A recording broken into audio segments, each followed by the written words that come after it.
하나님이 사람을 지으셨을 때 사람은 하나님만을 최고의 목적으로 삼았습니다. 하나님께서 첫사람을 지으시고 아담이라는 이름으로 그를 불러주셨습니다. 아담이라 불러주신 것은 사람이 흙으로 지음받았다는 사실을 늘 잊지 말고 그 이름이 불려질 때마다 기억해야 하기 위해서였습니다. 아담이라는 이름의 뜻은 붉은 흙이라는 그러한 이름의 뜻이었습니다. 사람이 대단한 것처럼 보이지만 사실은 흙에 불과합니다. 먼지, 티끌에 불과합니다. 그래서 그 이름이 불려질 때마다 너는 티끌이다, 먼지다, 아무 가치가 없는 흙이다라고 늘 기억하고 되새겨야 했습니다. 현대 사람들은 자신이 아무것도 가치가 없는 흙으로 지음받았다는 이 사실을 믿지를 않습니다. 오히려 비웃으려고 합니다. 흙보다는 더 굉장한 것, 더 대단한 것으로 만들어졌다라고 생각하고 있기 때문에 그렇습니다. 그러나 우리는 흙에서 와서 흙으로 돌아간다는 그 사실, 재에서 와서 재로, 먼지에서 와서 먼지로 돌아간다는 이 사실은 명백한 사실입니다. 만약에 하나님께서 주신 생명이 그곳에 없다면 인간은 그저 흙, 먼지, 티끌에 불과할 뿐입니다. 하나님께서는 흙으로 사람을 빚으시고 그 코에 생기를 불어 누워 주셔서 살아있는 존재가 되게 해 주셨습니다. 동물과 사람이 다른 점이 있다면 성령의 호흡을 받아서 직립보행을 하면서 우리를 존재하게 하신 하나님을 우러러보며 살 수 있게 되었다는 것입니다. 그것 때문에 사람이 존귀한 존재로 알려지게 된 것이며 그렇게 불려지게 된 것입니다. 사람이 대단해서가 아닙니다. 하나님께서 그 사람에게 생명의 호흡을 주셨기 때문에 그렇습니다. 그런데 사람은 자신이 아무것도 아니라는 사실을 너무나 쉽게 잊고 지냅니다. 타락이 전에 사람들은 그들의 모든 행위가 하나님의 영광과 그래서 직결되었습니다. 그들의 삶 자체가 예배였고 찬양이었습니다. 구속 이후도 이것이 다시 회복되는 사건이라는 것 우리가 너무나 잘 알고 있습니다. 그래서 오늘 본문에서는 하나님을 만물의 창조자, 보존하시고 유지하시는 보존자라고 찬양하고 있다는 것을 오늘 본문을 통해서 볼 수 있습니다. 이 단어를 한마디로 이야기하면 아버지다라는 단어로 표현할 수 있습니다. 동시에 우리의 존재라는 이 사명 앞에 이유를 생각해야 한다는 것도 우리는 기억해야 할 것입니다. 만물은 지음받은 목적이 있습니다. 그리고 찬양과 예배가 사람의 모든 만물의 의무인 것처럼 우리에게는 마땅히 찬양해야 할, 예배해야 할 권리가 주어졌으며 의무가 주어졌습니다. 이것을 오늘 본문에서는 세 가지 전체를 통해서 말씀하고 있습니다. 주에게서 나오며 주로 말미암고 주에게로 돌아갑니다. 여기에 세 가지 전치사가 나옵니다. 에게서, 말미암고, 에게로 라는 전치사입니다.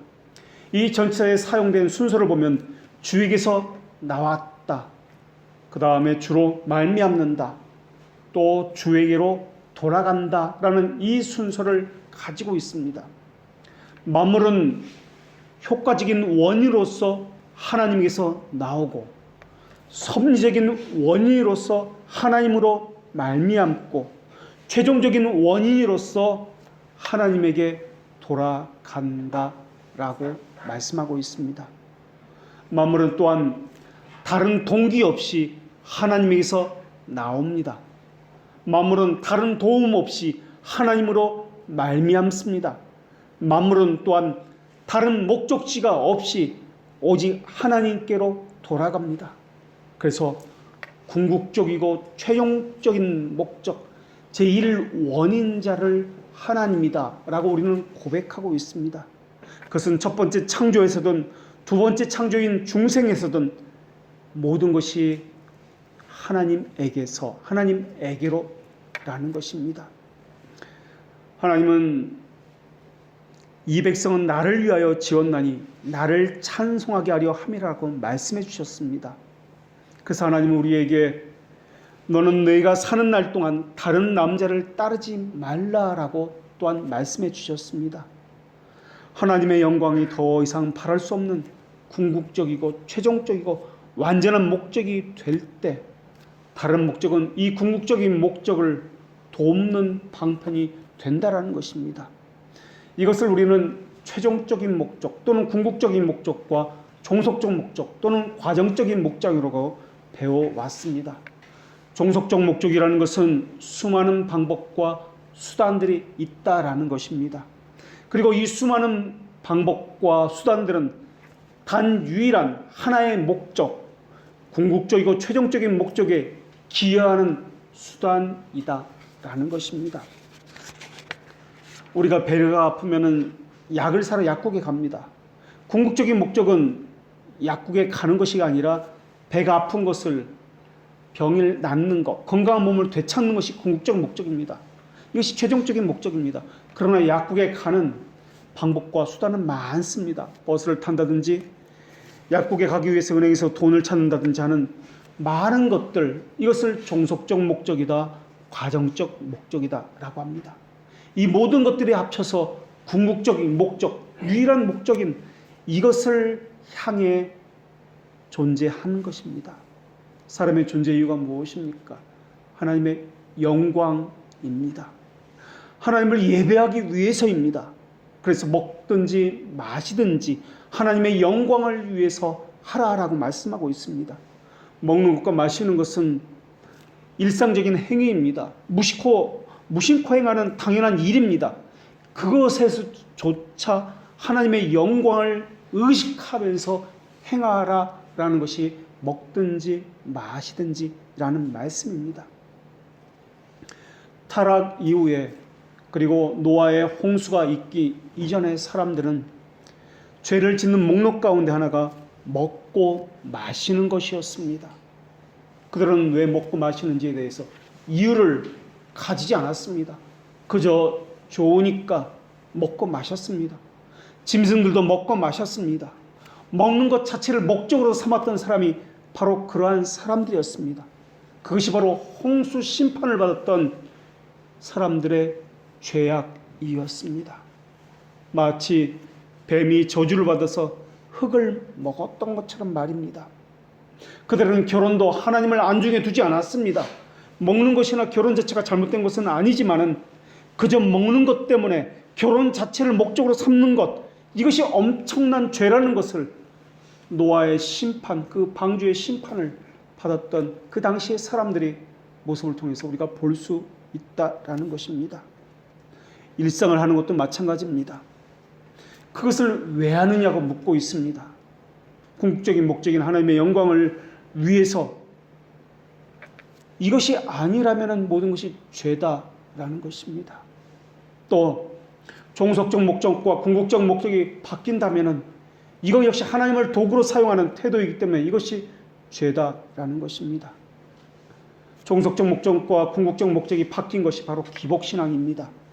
사업만 잘 되면은, 내게 이 문제만 해결이 잘 되면은, 이 병만 나으면은 이라고 생각하고 있습니다. 그래서 하나님을 수단으로 삼습니다. 자기가 원하는 것을 이루려고, 자기가 원하는 것이 궁극적 목적입니다. 하나님은 종속적 목적입니다. 이 궁극적 목적으로 가고자 하는 방법 가운데 하나가 하나님을 잘 믿는 것입니다. 하나님을 종속적 목적으로 삼으려고 하는 것, 이것이 기복신앙이고 죄다라는 것입니다.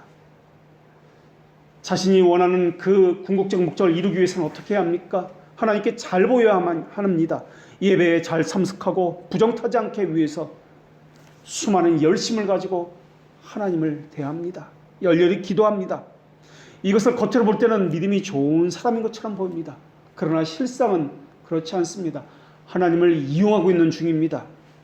하나님을 만홀히 여기는 태도입니다. 중심을 보시는 하나님께서 그 사람의 마음의 자세를 모르실까요? 하나님을 속이고 있는 태도입니다. 하나님의 영광이라고 할 때 우리의 모든 것이 이것에 기여해야 합니다.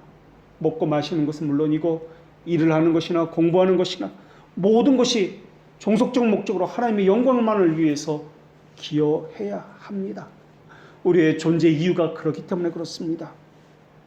그리고 하나님의 영광이라고 할 때 여기서 우리가 찬양하고 경배해야 하고 예배할 그 하나님은 우리의 신앙 고백서가 고백하고 있는 대로 오직 한 분이신 그 하나님이며 숫자로서의 하나의 하나님이 아니라 유일한 분이나 세 분이신 성부, 성자, 성령 하나님을 말씀하고 있는 것입니다. 이 삼위 하나님이 우리가 고백하는 유일하고 참되고 영원한 하나님이십니다. 세 특성을 가지신 유일한 분이십니다. 그 하나님을 찬양하고 예배함에 있어서 오늘 본문에서 가장 먼저 사용된 전치사가 있는데 에게서라는 기원을 나타내는 전치사입니다.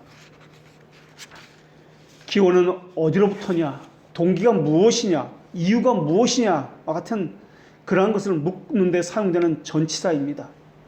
이 전치를 사용함으로써 너의 그 동기가 무엇이냐, 그 이유가 무엇이냐, 그것을 존재하게 하는 기원이 무엇이냐라고 밝히고 있습니다. 주님이다 라고 밝히고 있는 것입니다. 이 주님이라는 단어조차 하나님이라고 사용하지 아니하고 주인이라는 그 호칭을 통해서 만물의 주인의 그 분이 누구냐라고 밝히고 있는 것입니다. 묻고 있습니다. 오늘 본문은 정말 모든 만물의 주인이 하나님이라고 믿고 있습니까? 정말 하나님의 이름의 영광을 돌리기 위해서 존재하고 있습니까?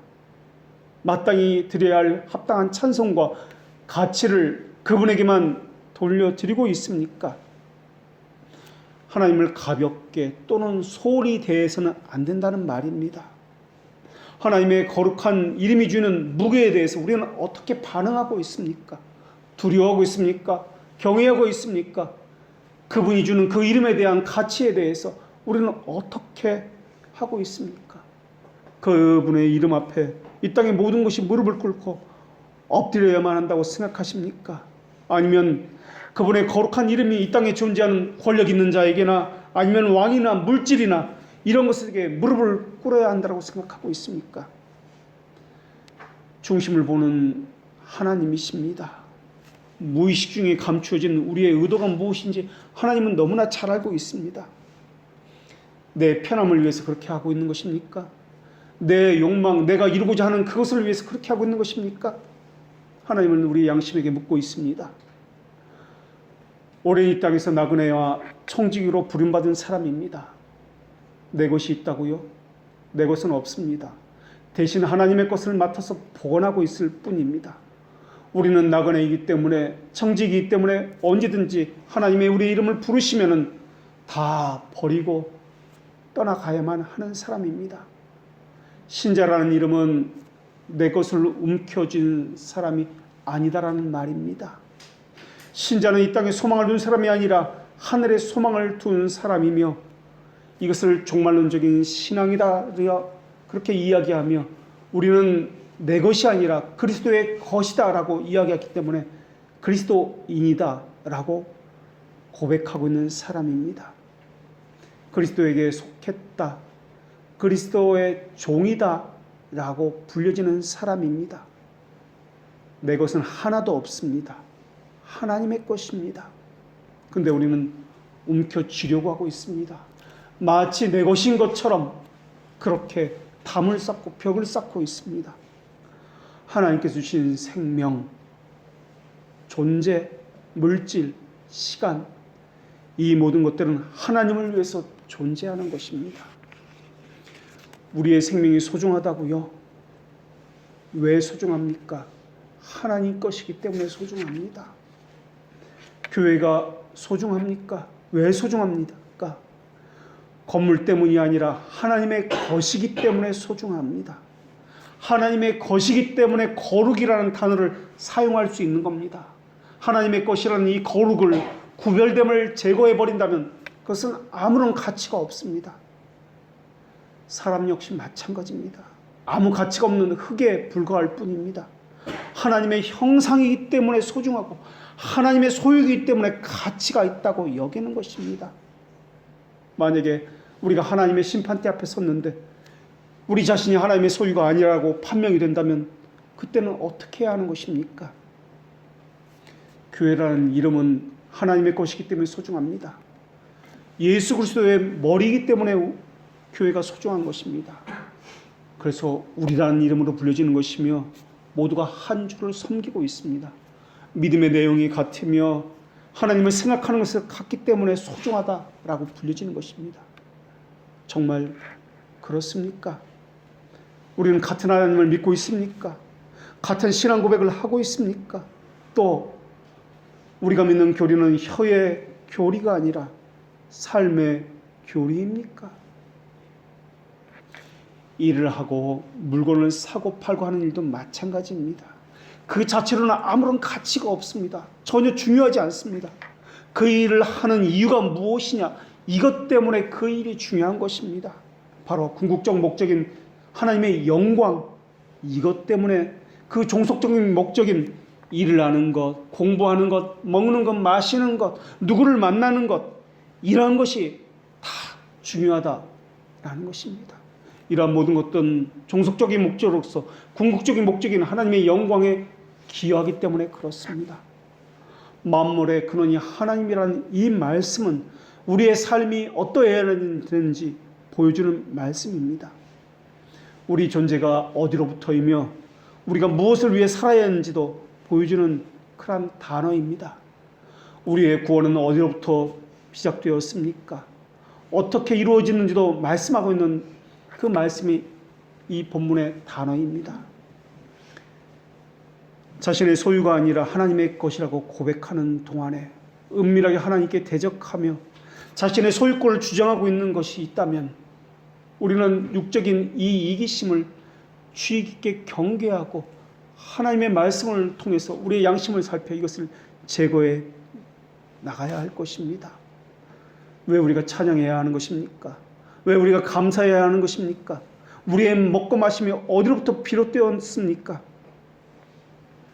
제1원인자, 만물의 근원자 하나님만이 모든 답을 가지셨다는 것을 우리는 오늘 본문을 통해서도 알 수가 있습니다. 우리 자신이 하나님의 것이라는 것을 인정하게 될 때 우리의 모든 영혼과 육체는 소유는 하나님만을 향해서 섬기게 되어질 것입니다. 나의 어떤 것도 하나님과 분리가 될 수 없을 것입니다.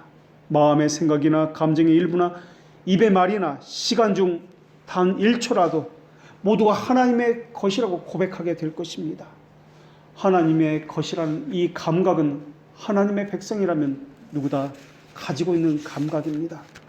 그래서 모든 것의 주인이시다, 모든 것에 대해서 요구하시는 분이시다 라고 우리가 고백하기 때문에 그분을 향해서 주님이다, 주인이다 라고 부르고 있는 것입니다.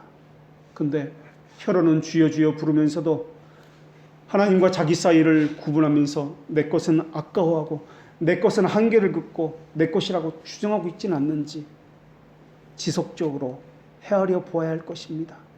만약에 그런 사람이 있다면 그런 사람을 누구라고 불러야 할까요? 자신의 모든 것에 대해서 하나님의 소유권을 가지고 계신지 아니면 자기 자신이 하나님의 소유권을 침해하고 있는지 살펴보아야 한다는 것입니다. 지금 내가 하고 있는 일은 하나님의 일입니까? 아니면 내 일을 하면서 하나님을 수단으로 사용하고 있는 것입니까? 하나님께서는 그것을 셈하실 것입니다. 중생한 사람이 맞다면 자기 자신뿐만 아니라 자신의 모든 것은 하나님의 소유로 사용되기를 열망할 것입니다. 왜냐하면 우리는 우리의 자신의 것이 아니라 주님의 것으로 고백하는 사람이기 때문에 그렇습니다. 이 고백은 혀의 고백이 아니라 삶의 고백이기 때문에 그렇습니다. 교리를 배우는 것은 지식적인 호기심을 채우는 것이 아니라 삶에서 실현된 교리여야 하기 때문에 그렇습니다.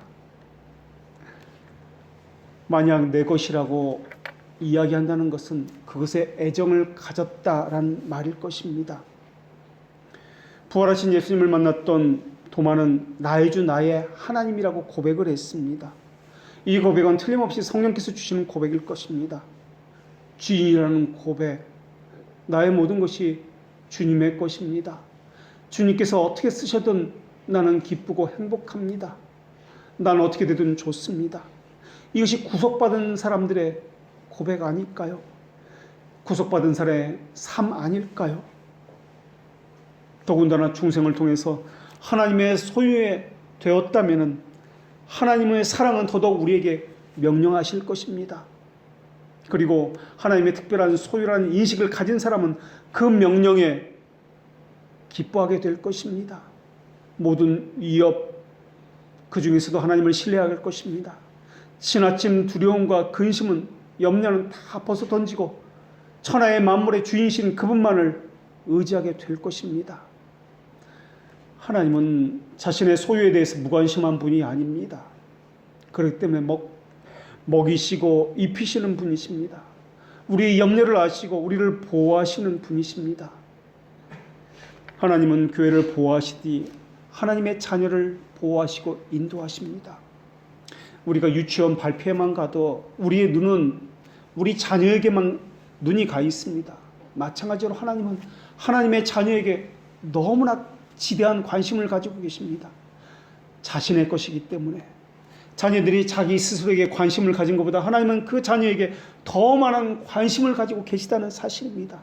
마치 부모가 자신의 자녀에게 그 자녀들의 복지에 관심을 가지고 있듯이 말입니다. 왜 하나님이 자신의 소유에 대해서, 자신의 자녀에 대해서 관심이 없고 무관심하다고, 무시한다고 생각하고 있습니까? 왜 우리가 지나치게 염려하고 하나님의 섭리에 대해서 불신하고 있는 것입니까? 왜 우리는 하나님께서 소유에 대해서, 그 자녀에 대해서 돌보시지 않는다고, 필요한 것을 공급하지 않는다고 그렇게 원망하고 미워하고 있는 것입니까? 이 교회를 지킨 것도 하나님의 돌보심 때문 아니었습니까? 지난 7년 동안 얼마나 많은 일들이 있었습니까? 교인이 있어서 예배한 날보다 교인이 없어서 예배한 날이 어쩌면 더 많을지도 모르겠습니다. 주위에서 그만두라는 말 들은 날이 더 많은지도 모르겠습니다. 그리고도 목사냐는 말을 들은 것이 더 많은지도 모르겠습니다. 하나님께서 너를 버리셨다고, 그것은 교회가 아니라고 그만두라고 말한 적을 들은 적이 더 많은지도 모르겠습니다. 시편 기자는 이렇게 고백하고 있습니다. 하나님 곧 우리 하나님이 우리에게 복을 주시리로다.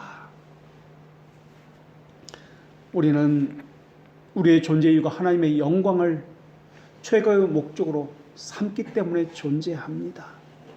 우리는 하나님으로부터 나왔습니다. 이 땅의 모든 것의 주인은 하나님이라고 고백하는 사람입니다. 하나님이 공급하지 않으면 우리는 지금도 생명을 유지할 수 없을 것입니다. 하나님께서 보존하고 지키고 하나님의 손 안에 붙들고 계시기 때문에 숨을 쉴 수 있는 것입니다. 우리가 하나님의 소유라는 인식은 죄를 짓지 못하게, 우리를 겸손을 징징시키게 할 것입니다. 우리가 넘어졌을 때 빨리 일어나게 할 것이며 빨리 회복하여 주께 돌아오게 만들 것입니다. 하나님께서 이렇게 말씀하셨습니다. 내가 또 너희를 나의 소유로 삼으려고 너희를 만민 중에서 특별히 구별하였음이니라. 하나님의 소유라는 사실을 우리가 인식하게 되면 얼마나 든든해집니까? 얼마나 큰 자부심과 위로가 됩니까? 섭리에 대해서 불평한다고요? 우리 눈이 보기에 왜 이렇게 우리를 미워하는 사람이 많습니까? 라고 비난한다고요? 그런 비난과 비평은, 원망은 침묵을 지키게 될 것입니다. 하나님께서 우리에게 고통을 주셨다고요? 그렇다면 그 고통을 받는 사람도 하나님의 소유가 아닙니까? 하나님께서 고통을 주셨다면 거기에는 하나님의 뜻이 들어있지 않겠습니까? 우리가 받는 시험은 늘 두 가지 가운데 어떤 것을 선택하느냐의 문제와 관련되어 있습니다. 정말 하나님이 고통을 주셨다고 할지라도 하나님의 소유라고 믿고 있는 사람이라면 고통받는 것 때문에 하나님을 원망하는 것이 과연 정당한 것인지 물어봐야 할 것입니다. 또 반대로 하나님께 전적으로 맡겼다고 생각한다면 하나님께서 우리에게 무엇을 하시든지 그것이 우리에게 무슨 문제가 되는지 모르겠습니다. 전능하신 하나님이라고 믿고 있다면, 선하신 하나님이라고 믿고 있다면 하나님께서 우리에게 어떤 일을 행하시든지 선한 것 외에는 일어난 일이 없다는 것을 알고 있기 때문에 그렇습니다. 성경의 인물 가운데 야곱이라는 사람은 자기 것을 움켜쥐고 태어날 때부터 움켜쥐고 그렇게 놓지 않고 태어난 사람이었습니다. 야복 강가에서 하나님과 큰 씨름이 있었습니다. 움켜쥐는 것을 놓지 않으려는 그러한 씨름이었습니다. 결국 울면서 회개하면서 목숨을 겨우 구걸해서야 그는 생명을 유지할 수 있었습니다. 하나님은 아브라함에게 이제야 내가 나를 사랑하는 줄 내가 알겠다라고 말씀해 주셨습니다. 그 말씀은 지금까지 하나님이 몰랐다는 말씀이 아니라 이삭을 하나님의 소유로 인식하고 있다는 것을, 이삭을 하나님께 번제물로 드림으로써 네가 이제야 증명했구나라는 말의 뜻입니다. 다시 말하면 그들은 풍성한 혀의 교리만을 가지고 살아왔는데 이제야 비로소 그 교리는 삶의 교리로 가졌구나, 그것을 증명했구나라고 아브라함에게 말씀하시는 것이 이삭을 번제로 드리는 것, 그 사건을 이야기하고 있는 것입니다. 말로만 하나님의 것이다, 하나님의 영광이다, 하나님의 우선이다, 하나님만이 나의 전부다라고 한 것이 아니라 삶으로도 하나님이 주님이다라는 고백을, 그러한 고백적인 삶을 살았다라는 것이 아브라함이 이제야 비로소 증명했다라는 말입니다. 우리에게는 수많은 말이 필요치 않을 것입니다. 한 번의 행동이 더 필요할 것입니다. 행동하는 일은 수많은 말을 하지 않습니다. 행동하는 삶으로 보여주기 때문에 그렇습니다. 아브라함에게 했던 것처럼 우리에게도 어쩌면 하나님께서 이런 시험을, 이런 요구를 원하고 계신지도 모르겠습니다. 이것에 대해서 우리는 어떻게 대답을 해야 하는 것입니까? 여전히 풍성한 혀의 교리로 대답을 할 것입니까? 지난 시간 동안 우리는 이 점에 대해서 수많은 실패를 거듭해 왔습니다. 오직 하나님의 영광을 위한 삶이 무엇인가 고민하는 시간들이 너무나 많았습니다. 무엇이 우리 존재의 이유이며 교회의 존재 이유가 무엇인가, 우리는 어디로부터 왔으며 우리의 생명은 누구로부터 받은 것인가 라는 존재에 대한 고민이었습니다. 우리는 어떤 선택을 했습니까? 하나님의 영광을 선택했습니까? 우리는 하나님의 영광을 위해서 이 땅에 존재하도록 부름을 받은 사람입니다. 세상에 어느 누구가 우리를 돌보고 책임질 수 있는 충분한 힘과 지혜와 선함을, 능력을 가졌단 말입니까? 하나님 외에 우리를 한 시간이라도 구원할 수 있는 분이, 사람이 있단 말입니까? 우리를 거룩하게 할 그러한 존재가 있단 말입니까? 우리를 살아 숨쉬게 할 그러한 존재가 있단 말입니까? 하나님의 권리는 절대적입니다. 어느 누구도 우리를 짓지 못했습니다. 구속하거나 충생시킬 수가 없습니다. 첫 번째 전체를 통해서 하나님께서 우리에게 말씀하고자 하는 그 질문이 바로 이것입니다. 우리는 정말 만물이 하나님에게서만 나왔다고 믿고 있습니까? 정말 그렇게 믿는다고 한다면 혀로서가 아니라 삶으로서 증명하고 있습니까? 하나님의 말씀에만 순종하는 삶으로 그것이 진리라는 것을 보이고 있습니까? 하나님께서 우리를 창조하셨습니다. 창조하셨을 뿐만 아니라 우리가 태어나기 이전부터 우리를 알고 기억하고 계셨습니다. 창조만 하신 것이 아니라 우리를 보존해 주십니다. 그리고 먹이시고 입히십니다.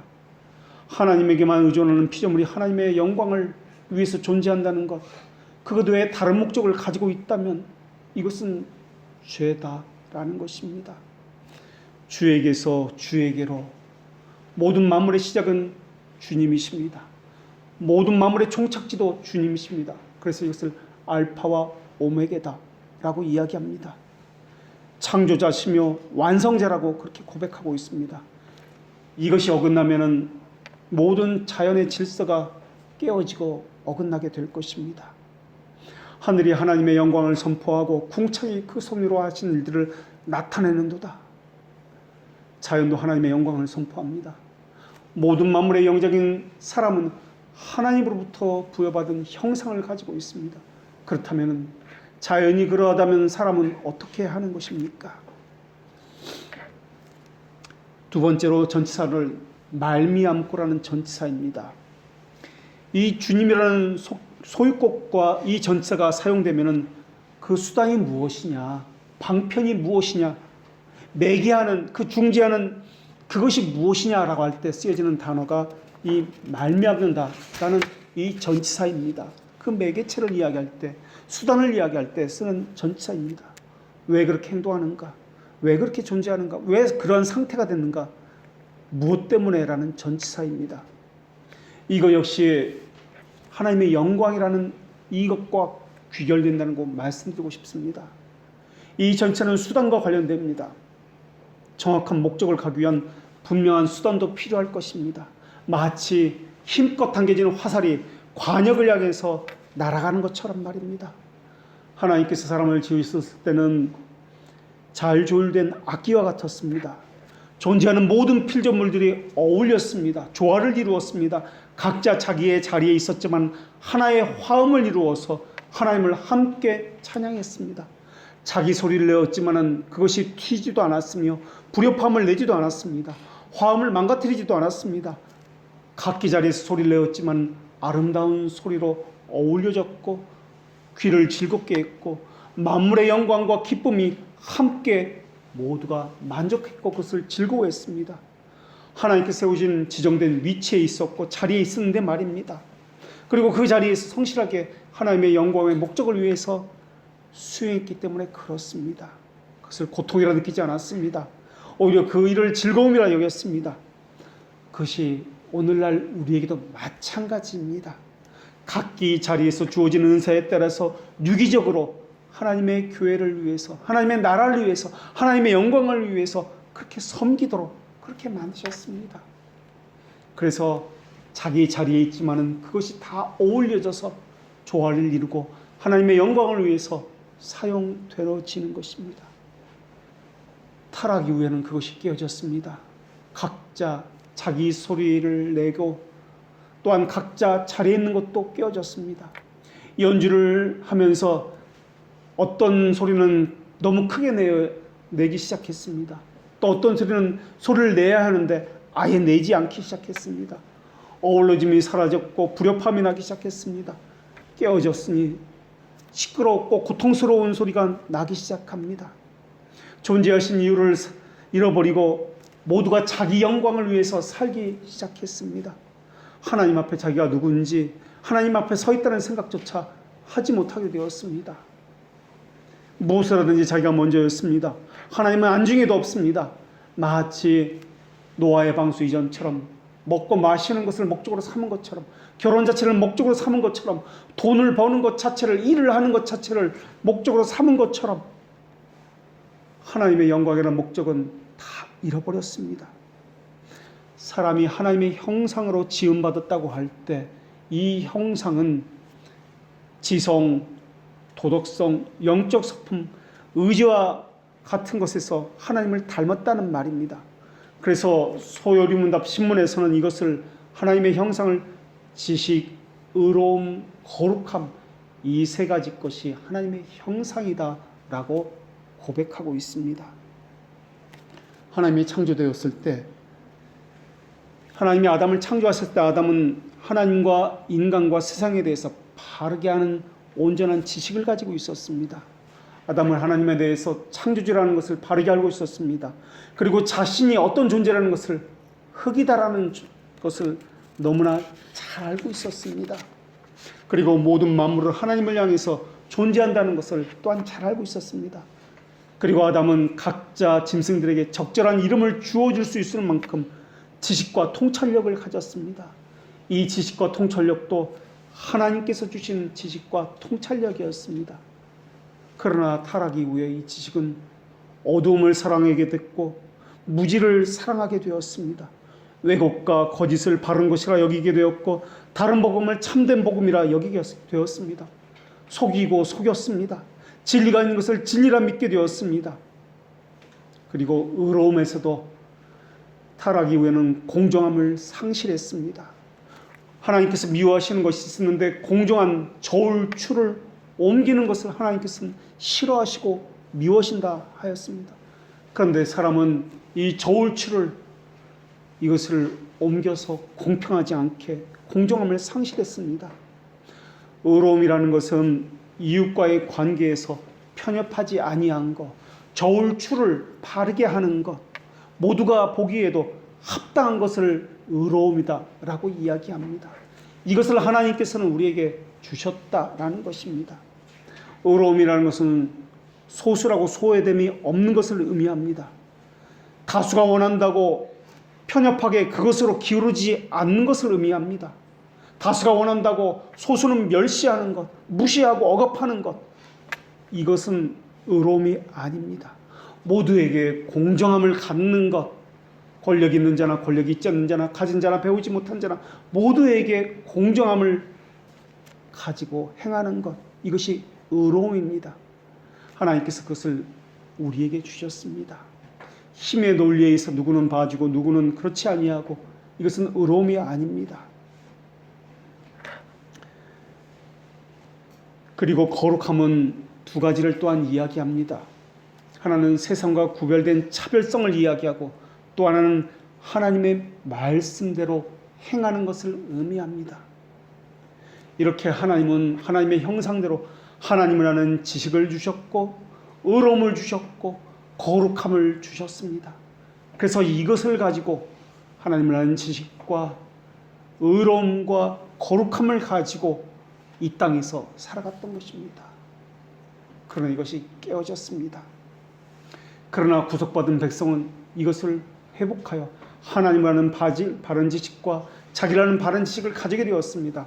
그리고 거룩함을, 하나님의 말씀대로 행하는 것과 구별됨을 가지게 되었습니다. 그리고 의로움을, 공정함을 가지게 되었습니다. 그래서 그들은 순결하게 지음을 받고 그것을 성하다라고 이야기합니다. 순결함은 이중적이지 않고 외식적이지 않습니다. 마음과 생각과 행위가 동일한 것을 이야기합니다. 혀의 교리와 삶의 교리가 동일하다는 것을 의미합니다. 구원받은 백성은 지식에까지 새로움을 입었습니다. 하나님께서 정직하게 그들을 지으셨기 때문에 그렇습니다. 하나님의 말씀이 시키면은 정서도 지식도 의지도 동일하게 그들은 행하게 되었습니다. 기억하십시오. 사람 자체가 거룩한 것이 아니었습니다. 하나님의 형상대로 지음받기 때문에 거룩한 존재다, 고귀한 존재라고 불린다는 것입니다. 하나님께서는 하나님의 형상 때문에 사람에게 영어와 존귀로 관을 씌우신 것입니다. 그렇기 때문에 우리에게 온전한 것이 있다면, 거룩한 것이 있다면 하나님으로부터 온 것입니다. 물론 타락 이후에는 하나님의 형상이 깨어졌기 때문에 사람의 지성, 무지와 거짓으로 부패했습니다. 도덕적인 순결도 상실했고 영적으로 무능하게 되었습니다. 의로움도 편협함으로 바뀌게 되었습니다.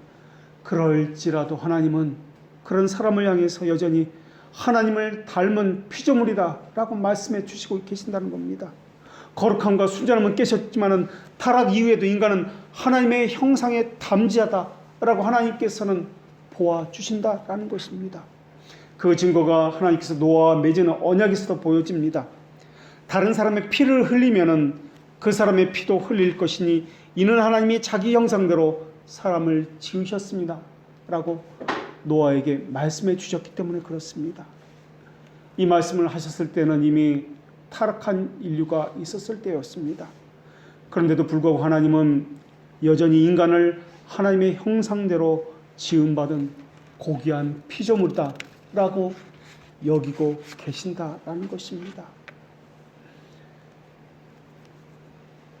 결국 하나님께서 보여주시고자 하는 것은 만물을 매개하고 하나님과의 중보하는 이가 사람이어야 한다라는 것을 다시 한번 보여주는 것입니다. 이는 완전하고 순전한 사람이어야 한다는 것. 그래서 하나님께서 이 땅에 인간의 옷을 입고 오신 것입니다. 또 사람이 동물과 다른 점은 하나님과 교제를 나눈다는 점에서도 다릅니다. 중간 매개체로서 하나님의 모든 영광을 사람을 통해서 하나님께서 받으신다는 것이 또한 다릅니다. 이것 때문에 예수님께서 중간 매개체로서 이 땅에 오신 것 아니겠습니까? 사람은 또한 자신이 받은 은혜가 무엇인지 알도록 그렇게 창조함을 받았습니다. 그것을 즐거워하며 예배로 표현할 수 있도록 그렇게 창조함을 받았습니다. 그래서 하나님께서 베푸신 은혜와 호의에 대해서도 표현할 수 있습니다. 시편 기자는 이렇게 고백합니다. 주께서 생명의 길로 내게 보이셨으니, 생명의 길을 주셨으니 주의 앞에는 충만한 기쁨이 있고 주의 오른쪽에는 영원한 즐거움이 있나이다. 성령으로 말미암아 그리스도 안에서 하나님과 연합함을 이루고 하나님의 형상을 물려받은 자로서 하나님을 찬양하고 하나님으로부터 오는 그 즐거움의 교제를 누리게 되었습니다. 하나님의 은혜의 혜택을 받아본 사람은 그 만족과 위로와 기쁨이 어떤 것인지 잘 알 수 있습니다.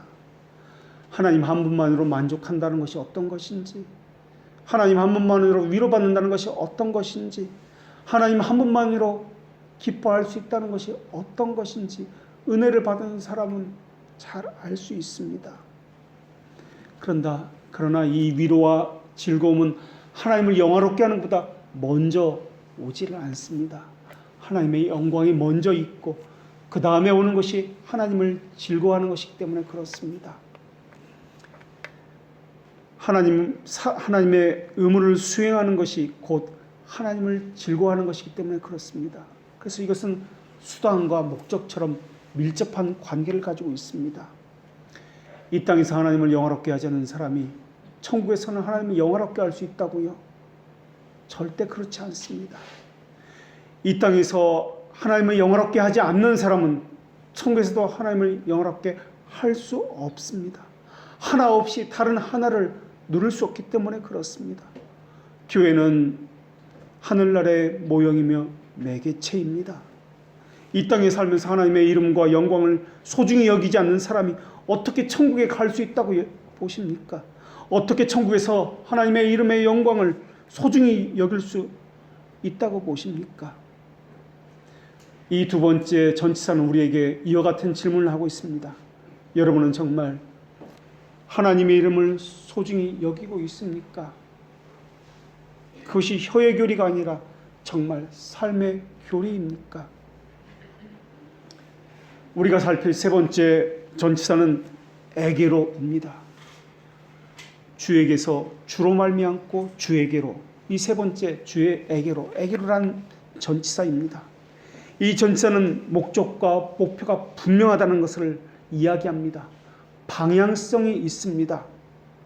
우리에게는 분명한 목적이 있습니다. 최고의 목적에서 멀어지는 것은 죄입니다. 그런데도 하나님에게만 의존하고 하나님을 향해서만 가야 하는 사람이 하나님을 향해 가지 않는다면, 자기 자신에게만 몰입하고 있다면 이것은 엄청난 죄일 것입니다. 자기 유익을 위해서 하나님을 찾는다면 이것은 엄청난 죄일 것입니다. 온통 자기 자신에게만 집중하고 있다면, 자기 편에서만 생각한다면 이것은 이 땅이 주는 쾌락과 즐거움을 찾는 것과 똑같은 것입니다. 이기적인 공명심으로 가득 차 있다면 이것도 엄청난 죄일 것입니다. 그러나 그리스도인은 그럴 수 없습니다. 하나님께서는 이렇게 명령하시기 때문에 그렇습니다. 너희 몸으로 하나님께 영광을 돌리라. 고린도 교회에 주신 말씀입니다. 너희 몸으로입니다. 너희 혀로가 아닙니다. 너희 몸으로 하나님께 영광을 돌리라. 그러한 삶을 살라 라는 것입니다. 우리 신앙의 선배들은 얼마나 힘들었을까요? 그렇게 하는 것이 하나님의 말씀을 따르는 것이기 때문에 그들은 사회적인 모든 유익을 다 포기했습니다. 자기를 부인하고. 크리스토퍼 러브라는 청교도가 있었습니다. 그는 목이 잘린 참수식을 당해서 죽임을 당했던 사람입니다.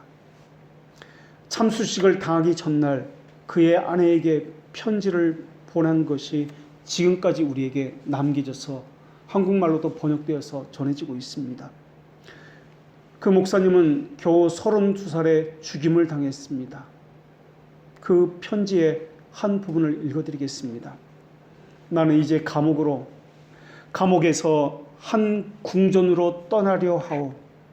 나는 이제 내 일을 다 마쳤고 내가 받을 대가를 받을 예정이요. 그곳은 내 두 아이들이 있는 곳이요. 그리고 나는 당신과 내 아이들을 지상에 남겨두고 떠나오. 하늘에 있는 두 아이는 내 도움이 필요 없어. 하지만 이 땅에 있는 세 아이는 당신의 도움이 절실히 필요하오. 하늘에 있는 내 두 아이들은 아브라함의 품에 있고 이 땅에 있는 세 아이는 자상하고 경건한 어머니의 품에 있으라는 것이 그 생각이 내 마음을 편하게 해주는구려. 나는 당신이 슬픔의 여인이라는 것을 잘 알고 있어. 하지만 평안하시오. 비록 당신의 남편을 떠나보내는 것이 슬픔이 크겠지만, 그래서 슬픈 과부가 되겠지만, 동시에 당신은 기쁨의 어머니가 될 것이요. 하나님께서 당신을 위해서 예비하신 자비가 있어. 왜냐하면 그것은 이 죽어가는 남편을 위한 당신의 기도가 헛되이 되지 않을 것이기 때문이요. 부끄럽게도 이제 고백하지만 나는 자유로워 왔을 때 지금 감옥에서처럼 당신을 위해서 기도해 본 적이 없어. 나는 많은 것을 글로 쓸 수 있지만 당신에게 남겨둘 실제적인 조언은 많지 않지만 다음과 같은 것을 남겨두어. 첫 번째로, 무엇보다 언제나 건전하고 정통적이며 영혼을 탐사하는 목사 아래 거하시오. 얼마나 많은 사기꾼들이 세상에 나와 있는지 모르겠구려. 하지만 그리스도의 양은 그의 목자의 음성을 알고 있기에 절대 싹군을 따르지 않소. 진리 안에 있는 하나님의 길을 가르친다면 그가 어떤 목회자이든 그를 따르시오. 그리고 솔로몬의 충고를 따르시오. 두 번째로, 당신의 자녀들을 주님의 교훈과 지식 안에서 양육하시오. 어머니는 아버지의 부재시에 그들의 선생이 되어야 하오. 잠언의 어머니가 가르쳐주신 말씀이 있고 디모데는 그의 조모로부터 가르침을 받았소. 가정이, 당신과 자녀들이 하나님을 부르는 가정이 이론이 되도록 하시오. 또한 순전하고 차분한 영혼을 힘써 구하시오. 그것이 하나님께서 보시기에 가장 귀중한 것이요. 세 번째는, 당신의 편함을 구하지 말고 하나님이 갖고 있는 자비하심에 호소하시오. 당신의 고통이 얼마나 큰가를 재지 마시고 다만 하나님의 고통 가운데 있는 목적을 돌아보시오. 하나님께서 당신에게 있는 지상의 편안함을 빼앗으실 때는 천국에 대한 증거들을 더욱 확실히 하도록 노력하시오. 그래서 당신의 괴로움이 충만할 때 그리스도 안에 있는 당신의 위로도 더욱 충만해질 수 있도록 그렇게 하시오. 비록 거룩한 시기심을 마음 가운데 유지하는 것도 훌륭한 일이지만은 당신의 은혜로운 진리를 해치는 의심과 두려움을 소중히 간직하는 것은 더 큰 해로운 일이기 때문에 그렇소. 크리스토퍼 러브 목사님은 32살의 나이에 이러한 편지 몇 장을 남기고 형장에서 이슬로 사라졌습니다. 그리고 이 땅에는 아주 어린 새 아이와 과부가 된 아내를 남겼습니다. 그리고 저 하늘에는 먼저 죽임을 당한 두 아이들이 하늘나라에서 자기를 기다리고 있었습니다. 장로교 목사가 되어서 겨우 3년을 목회했습니다. 옥스퍼드 출신의 젊은 목회자였습니다. 억울하게 누명을 쓰고 죽어갔던 그런 장로교 목사, 17세기 우리 청교도 목사입니다. 그런데 그의 죽음을 보기 위해서 수많은 군중들이 몰려왔습니다. 그리고 그 형장에서 마지막으로 설교를 했습니다. 그 설교를 듣고 회심하는 사람들이 얼마나 많은 사람이 있었는지 모릅니다. 사람들은 이 크리스토퍼 러브 목사님을 향해서 그는 지상에서 천상의 삶을 살았다라고 그렇게 이야기하기 시작했습니다. 그가 남긴 설교는 지금도 우리에게 전해져 오고 있습니다. 그가 남긴 그 설교의 그 성경 본문은 바로 이것입니다. 내 영혼아, 내가 어찌하여 낭망하며 어찌하여 내 속에서 불안하여 하는고? 너는 하나님을 바라라. 나는 내 얼굴을 도우시는 내 하나님을 오히려 찬송하리로다. 하나님의 말씀의 깊이, 넓이, 큰 높이가 어떠한지 오늘 살펴본 이 세 가지 전치사만 가지고도 이렇게 놀랍다라는 것을 알 수가 있습니다. 하물며 우리의 눈높이에 맞추어서 주어진 우리의 언어로서 표현된 것이 이러하다면, 하나님만을 표현할 수 있는 하나님만의 언어가 있다면 그 언어의 풍부함과 오묘함을 우리가 어떻게 다 알 수 있단 말입니까? 하나님의 그 오묘한 언어를 어떻게 우리가 다 이해할 수 있단 말입니까? 이 우리의 언어 세 가지만 가지고도 우주 전체의 관계를 진술하는 그러한 단어인데, 오늘 본문 말씀 이 세 가지 전치사와 관련해서 크리스토 러브 목사님의 편지를 다시 인용하면서 말씀을 마치도록 하겠습니다. 믿음은 모든 신자들에게 있어서 동일합니다. 첫째는 창시자가 하나님이라는 점에서 동일합니다. 둘째는 동일하신 그리스도를 그 대상으로 중보자로서 가진다는 점에서 동일합니다. 세 번째는 그것을 일으키는 수단들인 말씀과 성령이 같다는 점에서 동일합니다. 작은 은혜라 할지라도 그것은 하나님으로부터 온 참된 은혜입니다. 작은 불꽃에서 그 불은 큰 불길 속의 불과 같습니다. 한 방울의 물이라 할지라도 큰 바다의 물과 동일한 물입니다. 네 번째로 우리가 동일한 믿음을 가졌다는 것은 그것이 영혼의 구원이라는 점에서, 동일한 목적을 가진다는 점에서 우리는 동일합니다. 하나님께서 당신의 약한 은혜가 당신으로 감당할 수 없는 시험에 두지 않으실 것입니다. 위로의 느낌이 없을 때에도 하나님은 위로의 말씀을, 그리고 위로의 근거를 가지고 우리에게 위로를 베푸시는 것입니다. 상속자는 기업에 대한 증명서가 알지 못한다 할지라도 그 유업에 대한 권리를 가지는 것과 마찬가지입니다. 하나님은 하나님의 자에게 그 사람이 감당할 시험밖에는 주지 않는다고 말씀하셨습니다.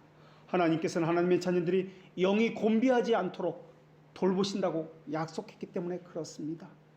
또한 은혜의 지극히 작은 분량이라 할지라도 하나님의 자녀를 천국에 데려가기에는 충분하다는 이것으로 위로를 삼으십시오.